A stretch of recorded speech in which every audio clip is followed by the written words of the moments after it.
Good morning class 5th students. अब हम पाठ 2 के शब्दार्थ और इमला शब्द याद करेंगे और आपकी किताब में जो अभ्यास कार्य है वो भी आपको याद करना है और आप इन सारे शब्दों को लिख कर देखेंगे ताकि आपकी मात्राओं में सुधार आए, है ना, और आपकी राइटिंग में भी सुधार आएगा। तो अभी आप मेरे साथ पाठ 2 के शब्दार्थ याद करिए। काला ऊदा बादल पाठ का नाम है। अभी हमने स्टोरी पढ़ी है।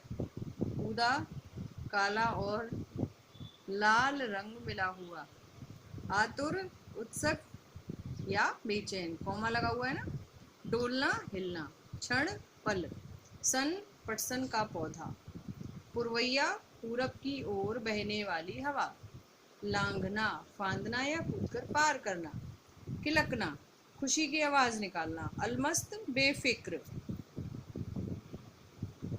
तो ये शब्दार्थ है, आपको याद करके फिर कॉपी में लिखने हैं। आपकी हिंदी की कॉपी है ये आपके पास, उसी में आप लिख कर देखिए और ऊपर डाल दीजिए आप रिवीजन कार्य।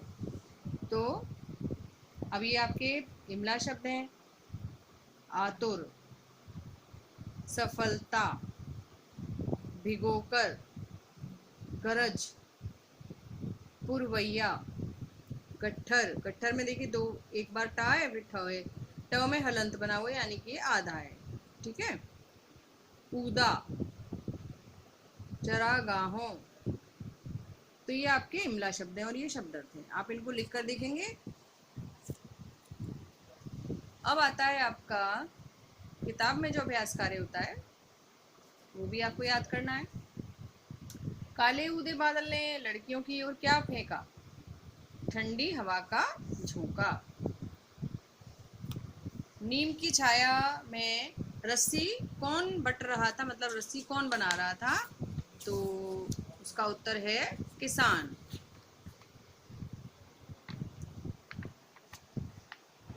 अब देखिए इसमें एक और प्रश्न आता है, आपकी किताब में भी है, मैं आपको किताब में भी दिखाती हूँ। बादल को देखकर कौन कौन खुश हो रहे थे?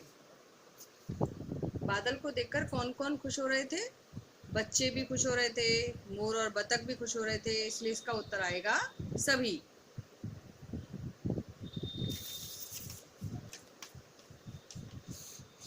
अब आपके हैं रिक्त स्थान। ऊदा बादल किसी को अपना मित्र बनाने के लिए आतुर था।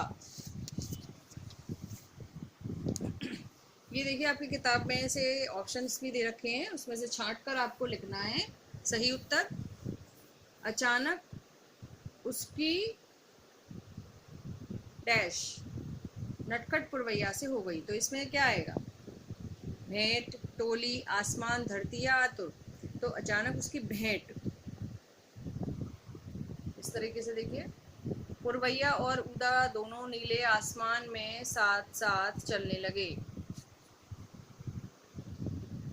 पुरवैया और उदा दोनों नीले आसमान में साथ साथ चलने लगे। पुरवैया ने कहा, तुम इनकी सूखी धरती पर बरसो। धरती इसमें से आएगा यहाँ पर।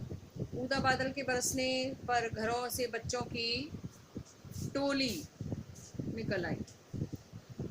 अब है आपका सही और गलत के निशान, जिसमें आपको बताना है कि ये पाठ में जो वाक्य हैं वो आए हैं या नहीं, ये बात सही है या नहीं। ऊदा बादल का कोई मित्र नहीं था, सही। बच्चे ऊदा बादल को देखकर प्रसन्न हो उठे, क्योंकि जो पहले ऊदा बादल आया था तो प्रसन्न नहीं हो रहे थे, उसको देखकर सब डर रहे थे, तो ये बात गलत है। एक घने नीम की छाया में किसान रस्सी बट रहे थे, सही। पुरवैया ऊदा बादल को ऐसे स्थान पर ले गई जहां लोग उसे देखकर प्रसन्नता से खिलखिला रहे थे, तो ये बात सही है। बादल को देखकर बतख अपने चूजों के साथ अंदर छुप गई, गलत है, क्योंकि बतख तो अपने चूजों के साथ बाहर आ गई थी, इसलिए आपको ये सही और गलत के चिन्ह लगाने हैं इस तरीके से वाक्यों में। ठीक है, तो आप अभी ये अगला शब्द और अभ्यास कार्य है जो किताब का वो याद करिए और अपनी कॉपियों में लिख कर देखिए।